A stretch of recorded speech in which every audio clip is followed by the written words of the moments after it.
ప్రస్తుతం మనతో పాటు ప్రముఖ ఆధ్యాత్మికవేత్త, తంత్ర జ్యోతిష్యులు, జ్యోతిషరత్న, జ్యోతిష సామ్రాట్ డాక్టర్ చింతా రుక్మానుగారావు గారు మనతో ఉన్నారు. గురువుగారితో మాట్లాడదాం. నమస్కారం గురుగారు.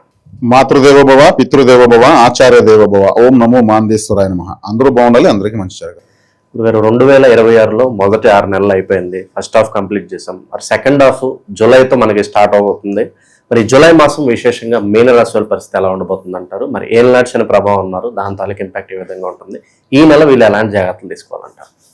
ఈ మీనరాశి గురించి ఈ 2020 సంవత్సరం జూలై మాసంలో ఎలా ఉంది చెప్పుకునే ముందు సింపుల్గా ఒక 2 వాక్యాలు రాశి యొక్క ప్రత్యేకతలు మనం చెప్పుకుందాం. మీనరాశి అంటే కాలపురుడికి 12వ స్థానము, అంటే చివరి రాశి అని అర్థము. అంటే ఇది మోక్ష రాశి అని అంటారు.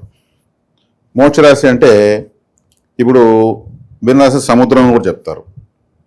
ఇప్పుడు మహావిష్ణువు ఎక్కడ పడుకుంటాడు?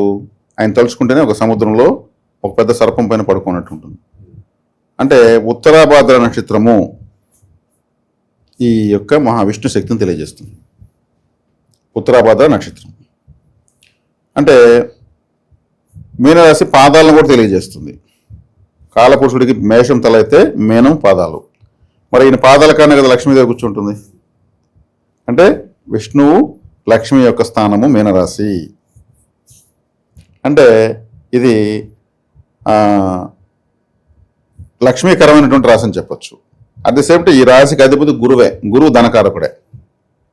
ప్లస్ కోరినదంతా ఇచ్చేటువంటి, ఏమి కోరితే అదంతా ఇచ్చేటువంటిది కామధేనువు. కామం అంటే కోరికలు, ధేనువు అంటే ప్రసాదించేది, కోరినదంతా ప్రసాదించేది అని కామధేనువు అంటే. అది ఉత్తరాభాద్ర నక్షత్రము. ముక్కోటి దేవతలు కామధేనులో గోవులో ఉంటారంటారు కదా. కాబట్టి ఇది ముక్కోటి దేవతల నిలయము అని చెప్పొచ్చు మీనరాశి. కాబట్టి ఈ రాశి యొక్క ప్రత్యేకత చాలా చాలా విశేషమైనది. అంటే కాలపురుడికి పాదాలు తెలియజేస్తుంది. మహావిష్ణువే కాలపురుషుడు అనుకుంటే కూడా ఆయన పాదాలు అక్కడే జాపుకొని అనుకుంటున్నాం, అక్కడే లక్ష్మీదేవి ఉంటుంది.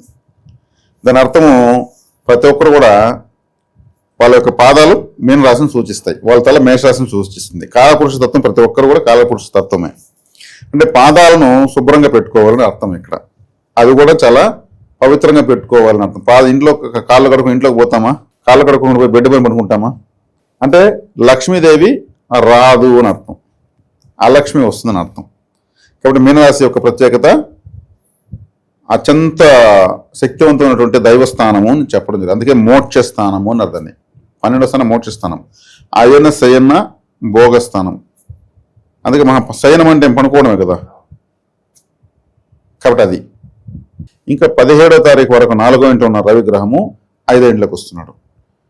5వ ఇంట్లోకి వచ్చినప్పుడు గురువు రవి ఒకే డిగ్రీలోకి వచ్చినప్పుడు పిల్లలకు ఏదైనా అనారోగ్యం చేయడము, లేదు ఏదైనా అబార్షన్స్ కావడము. ఎందుకంటే అస్తంగతం అవుతుంది. రవితో ఏ గ్రహం చేరితే ఆ గ్రహం బూడిదే, విభూది మిగులుతున్నాడు. అంటే ఉష్ణ గ్రహం కాబట్టి ఈ సింగిల్ డిగ్రీలోకి ఏ గ్రహం రాకూడదు. కాబట్టి అదే రాహు వచ్చాడంటే గ్రహణం అయిపోతుంది. రాహు రవి కన్నా బలవంతుడు కాబట్టి ఒకే కక్షలోకి వచ్చినప్పుడు రవినే ఇబ్బంది పెడతాడు. ఇక్కడ గురువు ఇబ్బంది పడదు. గురువు సంతానకారకుడు కాబట్టి ఇటువంటివి జరుగుతాయి. అది కొంచెం చూసుకోవాల్సి వస్తుంది. శివాలయానికి ఎక్కువ వెళ్తే చాలు. ఆ విషయంగా వివాహ ప్రయత్నాలు చేయొచ్చు అంటారా? వివాహ ప్రయత్నాలు చేయొచ్చు. ఎందుకంటే శుక్రుడు పురుషులకు 6వ ఇంట్లోకి వస్తున్నాడు. పురుషుల కన్నా అమ్మాయిలకు బాగుంది. అబ్బాయిలకి ఈ రాశిలో పడిన అబ్బాయిల కన్నా అమ్మాయిలకు బాగుంది. అమ్మాయిలకు బాగుందంటే అమ్మాయికి పెళ్లి అవుతుంది కదా. అమ్మాయికి పెళ్ళింది ఆ పక్క ఒక అబ్బాయి రావాలి కదా. కాబట్టి ఆడవాళ్ళ అమ్మాయి బలంతో ఆటోమేటిక్గా అబ్బాయిలు కూడా పెళ్లిళ్ళు అవుతాయి. కాబట్టి 6వ ఇంట్లో కేతు ఉన్నాడు. కేతువు 6వ ఇంట్లో ఉంటే మంచిది. పాపగ్రహం 6వ ఇంట్లో మంచిది. శత్రు రోగాలను హరింపజేస్తుంది. అక్కడ కూడా శుక్రుడు వస్తున్నాడు. శుక్రుడు భృగుషడ్ దోషం అంటారు. ఈ రాశికి శుక్రుడు అంత మంచోడేం కాదు. అష్టమాధిపతి అవుతాడు. అష్టమాధిపతి షష్టమంలో కూడా మంచిదే. ఒక దుస్థాన గ్రహము ఒక దుస్థానంలో కూడా మంచిది. ఒక దుస్థానంలో ఉన్న గ్రహం బలపడకూడదు. ఇప్పుడు వీళ్ళకి శుక్రుడు బలపడడం లేదు, 6వ ఇంట్లో పడిపోయాడు అష్టమాధిపతి. కాబట్టి దానివల్ల మంచిదే. కాబట్టి ఇక్కడ గ్రహాలు 1 by 1 మనం క్యాలిక్యులేట్ చేస్తూ వస్తే వ్యయ స్థానంలో రాహు ఉన్నాడు. ఇప్పుడు మీన రాశి ఏం చెప్పాను? అయిన శయన భోగస్థానం అని చెప్పాను కదా. ఆ రాశికి అయిన శయన భోగస్థానంలో రాహు ఉన్నాడు. అప్పుడు ఏమవుతుంది? మంచి బెడ్ కంఫర్ట్. ఇప్పుడు బెడ్ అంటే శుక్రుడు, స్ప్రింగ్ బెడ్ అంటే రాహు. అది షేక్ అయింది అనుకోండి ఇట్లా, అది రాహు. మామూలు బెడ్ అయితే శుక్రుడు. అదే ఒక చాప వేసుకొని పడుకుంటే అది శనేశ్వరుడు. సాధారణ కింద ఉత్తరాల పైన పడుకుంటే శనేశ్వరుడు. మంచం పైన పడుకుంటే శుక్రుడు, దాంట్లో మళ్ళీ స్ప్రింగ్ యాక్షన్ వస్తే రాహు. ఈ రాహు స్ప్రింగ్ యాక్షన్ రాహు 12లో ఉన్నాడు. కాబట్టి వీళ్ళకు వివాహ యోగ్యత ఉంది. అంటే బెడ్ కంఫర్ట్స్, స్త్రీ శయ్యా సౌఖ్యము అంటారు. కాబట్టి వివాహ యోగ్యత ఉంది, సంతానము ఉంది. ఇకపోతే రాశిని చూస్తాడు. ఫస్ట్ పాయింట్ ఎల్ఆర్సీని కంట్రోల్ అయిపోయింది. అది వీళ్ళకి చాలా చాలా బిగ్ రిలీఫ్. ఇంట్లో పరిస్థితులు కావచ్చు అన్ని కూడా పీస్ఫుల్ గానే ఉంటాయి. ధనపరంగా చేసే ప్రయత్నాలు సక్సెస్ కావడానికి, జన్మలో ఉన్న శనిని నియంత్రించడానికి కావాల్సినటువంటి గ్రహస్థితి వచ్చింది. 4వ స్థానంలో ఉన్నటువంటి, ఇప్పుడు 4వ స్థానము హై స్కూల్ ఇంటర్మీడియట్ వరకు 4వ స్థానమే. ఇప్పుడు ఈ జూన్ జూలై మాసాలంతా జాయినింగ్స్, స్కూల్ కాలేజ్ జాయినింగ్, మంచి స్కూల్ మంచి కాలేజ్ చేరేదానికి అవకాశం ఉంటుంది, మంచి హాస్టల్లో చేరేదానికి అవకాశం ఉంటుంది. లేదంటే కాలేజీకి వెళ్ళి వచ్చేందుకు ఒక బైక్ కొనుక్కునే అవకాశం ఉంటుంది, నచ్చిన బైక్. లేదు పిల్లలకైతే మంచి సైకిల్, వాహనం 4వ స్థానం వాహనం కదా. వ్యాపారస్తులు అయితే మంచి వాహనం కొనుక్కుంటారు, మంచి కారు కొనుక్కుంటారు. ఇట్లా వాహన సౌఖ్యము, విద్యా సౌఖ్యము, గృహ సౌఖ్యము. గృహ సౌఖ్యం అన్నప్పుడు ఏమి, ఉన్న ఇల్లు రీకన్స్ట్రక్షన్ చేయొచ్చు, ఇంట్లో ఫర్నిచరు తెచ్చి వేసుకోవచ్చు, ఫ్లాట్ కొనచ్చు. అంటే ఆస్తి ఉన్న సొంత ఆస్తిని ఏదో ఒక అభివృద్ధి కానీ రిపేర్ కానీ ఏదైనా చేస్తారు, దానికి కావాల్సిన ఫండ్ వస్తుంది. ఇక 5వ స్థానంలో గురువు ఉన్నాడు. 5వ స్థానంలో గురువు జన్మలో ఉన్న శనేశ్వరుని చూస్తాడు. శనేశ్వరుని చూడడం వల్ల శని యొక్క తాకడ తగ్గుతుంది. మామూలు శనేశ్వరుడు ఎక్కడుంటే అక్కడ బాధ ఉందని అర్థం. బాధ ఎక్కడుంది జాతకం, ఎవరు జాతకున్నా సరే శని ఉన్న చోట చూసుకోవచ్చు. అందుకే శని వస్తే బాధలు పెడతాడు, బాధలు పెట్టే గ్రహం అంటారు. కాబట్టి ఆ బాధ పెట్టిన గ్రహాన్ని గురువు చూస్తున్నాడు కాబట్టి ఏళ్ళని ప్రభావం తగ్గుతుంది. ఇంకా అంతమించి రిలీఫ్ ఏం కావాలి, బాధ తగ్గుతా ఉందంటే ఏదైనా డబ్బులు వస్తున్నాయి కదా, లేదా ఏదైనా లేని మనకు లభిస్తుంది కదా ఈ మాసము. అది అయిపోయిన డబ్బులు కూడా ఏమైనా ఉంటే వచ్చేస్తాయి అంటారు. వస్తాయి. అంటే వాళ్ళ వ్యక్తిగత జాతకంలో ఏదైనా వ్యతిరేకత ఉంటే అది మనం చెప్పలేము. అంటే ఎందుకంటే గోచార ఫలితాన్ని 100% నమ్ముకోమని నేను ఎప్పుడు చెప్పడం లేదు. కాకపోతే ఏ నెలకంటే తగిన గ్రహస్థితి సంబంధం నాలెడ్జ్ ఆ నెలకి ఇస్తూ అప్డేట్ చేస్తున్నాం మనం. కాబట్టి వాళ్ళ జాతకంలో వ్యతిరేక దశ, బాధకాధిపతి దశ, అవయోగ దశ, నీచగ్రహ దశ, వక్రగ్రహ దశ, లో డిగ్రీస్ ఉన్న గ్రహ దశ ఇవి నడుస్తున్నాయి అనుకోండి, అప్పుడు ఈ గోచర ఫలితాలు ఎక్కడి వరకు అందుతాయి వాళ్ళకు. కాబట్టి ఇది మనం వస్తున్నది నాలెడ్జ్ అనేది మాత్రం నేను ఖచ్చితంగా చెప్పగలను. ఓహో ఈ మాసం ఇక్కడ వస్తే ఇలా ఉంటుంది ఈ రాశికి అనేటువంటిది నాలెడ్జ్ చాలా ఇంపార్టెంట్. కాబట్టి గోచర ఫలితాన్ని నేను 100% ఎక్కడ ప్రామాణికంగా నేనైతే చెప్పడం లేదు. కాకపోతే దశలు బాగున్న వాళ్ళకి ఈ గోచరం అడిషనల్ బెనిఫిట్ అవుతుంది. కాబట్టి 4వ ఇంట్లో ఎవరున్నారు, బుధుడు ఉన్నాడు. బుధుడు 4వ ఇంట్లో ఉన్నాడు.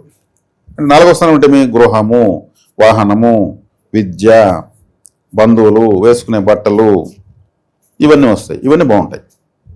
అంటే సొంత ఇంట్లో గ్రహం ఉంది, 4వ ఇంట్లో ఉన్నాడు, అప్పుడు బలంగా ఉన్నట్టు గ్రహం. కంట్రోల్ అయినప్పటికీ గురుగారు ఏ విషయాల జోలికి వీళ్ళు అసలు పోకూడదు అంటారు ప్రస్తుతానికి? వీళ్ళైతే వీళ్ళు అసలు ఏ విషయం జోలికి వెళ్ళకూడదు అనేది వచ్చేకాడికి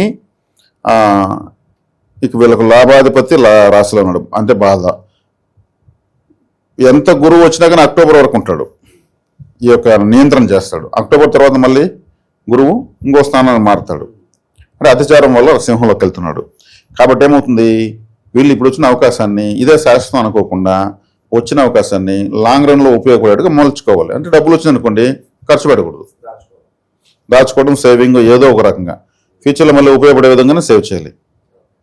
అటనే భారీ అప్పులు చేయకూడదు. అప్పులు చేస్తే ఒక 4-5 నెలలు వడ్డీ కడతారు, ఆ తర్వాత మళ్ళీ ఏలాంటి ప్రాబ్లం పెడుతుంది, అప్పుడు కట్టలేకపోతారు.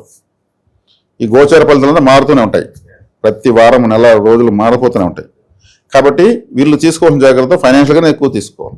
ఇక జూలై మాసం 2020 సంవత్సరంలోకి వెళ్తే ఈ రాశిలోనే శనేశ్వరుడు జన్మంలో ఉన్నాడు, వ్యయంలో రాహు ఉన్నాడు, 6వ ఇంట్లో కేతు ఉన్నాడు, 5వ ఇంట్లో గురువు, రవిగ్రహం 17వ తారీఖు 5వ స్థానానికి వెళ్తుంది, 4వ స్థానం నుంచి. ఇక 3వ స్థానంలో కుజుడు ఉన్నాడు, ద్వితీయాధిపతి తృతీయంలో, చతుర్థంలో బుధుడు ఉన్నాడు.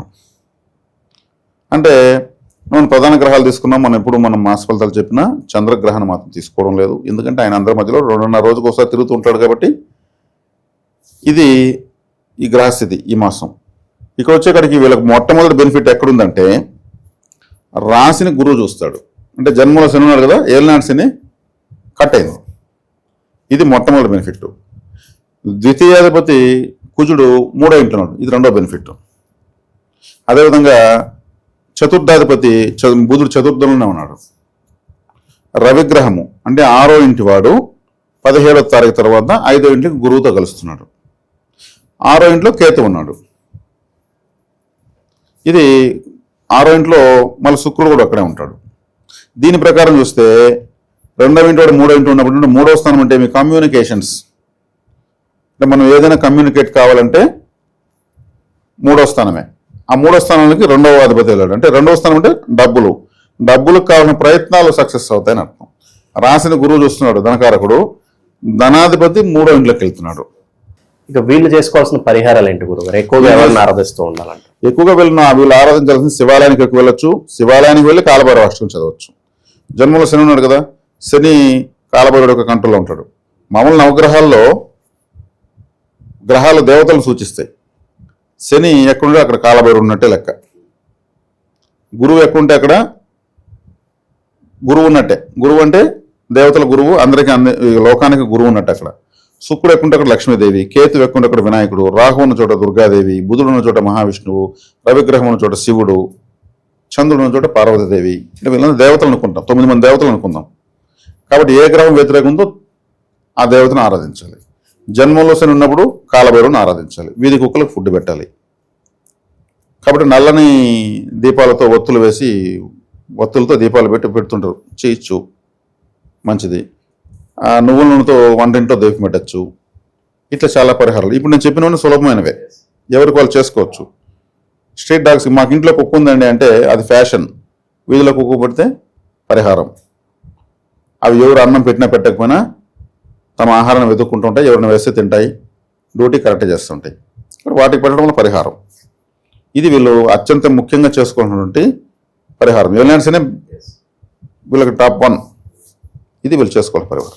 ఓవరాల్ గా జూలై నెల వీళ్ళకి ఎలా ఉండబోతుంది అనేది మంచి విశ్లేషణ అందించారు. ధన్యవాదాలు. ధన్యవాదాలు.